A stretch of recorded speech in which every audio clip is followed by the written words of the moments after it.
أعوذ بالله من الشيطان الرجيم. بسم الله الرحمن الرحيم. عما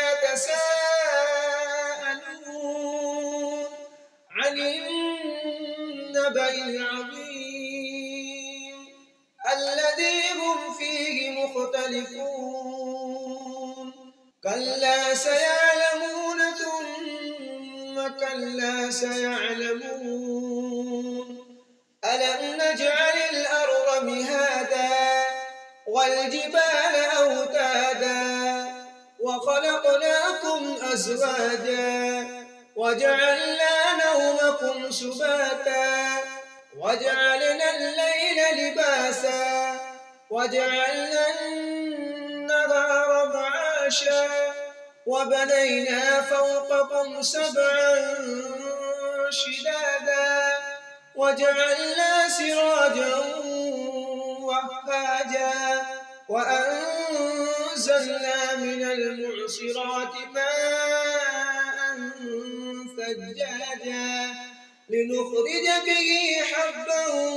ونباتا وجنات ألفافا إن يوم الفصل كان ميقاتا يوم ينفخ في الصور فتأتون أفواجا وفتحت السماء فكانت أبوابا وسيرت الجبال فكانت سرابا إن جهنم كانت مرصادا للطاغين مآبا لابثين فيها أحقابا لا يذوقون فيها بردا ولا شرابا إلا حميما وغساقا جزاء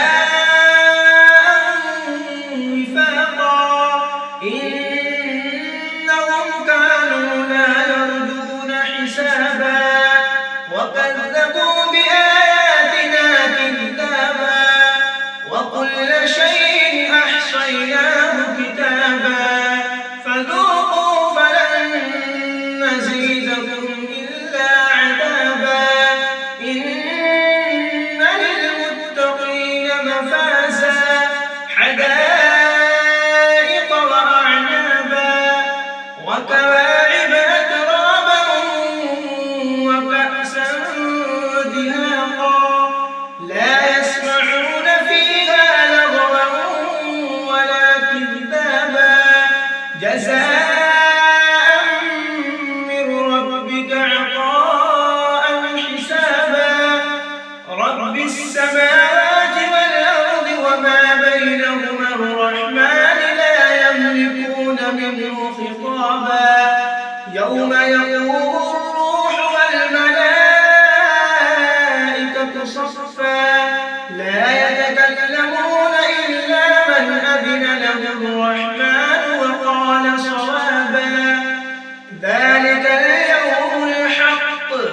فمن شاء اتخذ إلى ربه مآبا إنا أنذرناكم عذابا قريبا يوم